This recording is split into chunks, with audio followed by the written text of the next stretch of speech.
అండి ఈరోజు సింపుల్గా ఎగ్ బిర్యానీ ప్రెషర్ కుక్కర్లో ఎలా చేయాలో చూపిద్దామని వచ్చేసానండి. దానికోసం ముందుగా స్టవ్ వెలిగించుకుని ప్యాన్ పెట్టుకుని కొద్దిగా ఆయిల్ యాడ్ చేసుకుని 1 ఆనియన్ ఇలా పొడుగా కట్ చేసుకుని వేసుకుని ఫ్రై చేసుకుని పక్కన పెట్టుకోండి. అదే బౌల్లోకి కొద్దిగా ఆయిల్ యాడ్ చేసుకుని కొద్దిగా సాల్ట్, కారం, పసుపు వేసుకుని ఒక 4 ఎగ్స్ బాయిల్ చేసినవి ఇలా ఘాట్లు పెట్టుకుని ఫ్రై చేసుకుని పక్కన పెట్టుకోండి.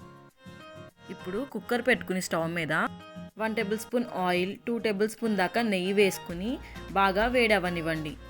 ఇది వేడైన తర్వాత ఇందులోకి హోల్ స్పైసెస్ ఉంటాయి కదండి బిర్యానీకి సంబంధించినవి, అవన్నీ దాల్చిన చెక్క, సాజీరా, బిర్యానీ ఆకు ఇవన్నీ వేసుకుని ఒక 1 ఆనియన్ పొడుగా కట్ చేసుకుని వేసుకోండి.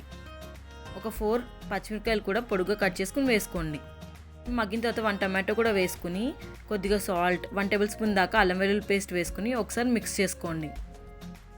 ఒక పావు కప్పు పెరుగు తీసుకుని అందులోకి చిటికెడు పసుపు, 1 టేబుల్ స్పూన్ కారం, ధనియాల పౌడర్, గరం మసాలా ఇవన్నీ వేసుకుని మిక్స్ చేసుకుని ఇందులోకి వేసుకోవాలండి. ఇది కొంచెం కుక్ అవ్వాలండి. కుక్ అయిన తర్వాత కొత్తిమీర, పుదీనా ఇవన్నీ కూడా వేసుకుని మరొకసారి మిక్స్ చేసుకుని ఆయిల్ పైకి తేలేంత దాకా కుక్ చేసుకోవాలి.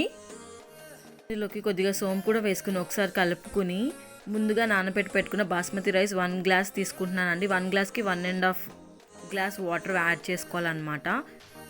ఇప్పుడు ఇందులోకి సరిపడా సాల్ట్ వేసుకుంటున్నాను. అలాగే పైన కొద్దిగా నిమ్మరసం కూడా పిండుకోవాలండి.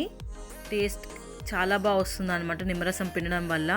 ఫ్రై చేసి పెట్టుకున్న ఆనియన్స్, కొద్దిగా కొత్తిమీర, పుదీనా ఇవన్నీ పైన చల్లుకుని ఫ్రై చేసి పెట్టుకున్న ఎగ్స్ కూడా వేసుకుని కుక్కర్ మూత పెట్టుకుని ఒక 2 విజిల్స్ మీడియం ఫ్లేమ్లో కుక్ చేసుకుంటే సరిపోతుంది.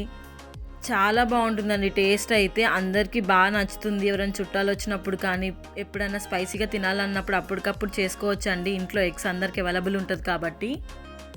చూసారా రైస్ కూడా ఎంత పొడిపొల్లాడుతుందో. ట్రై చేసి ఎలా ఉందో చెప్పండి. For more video subscribe.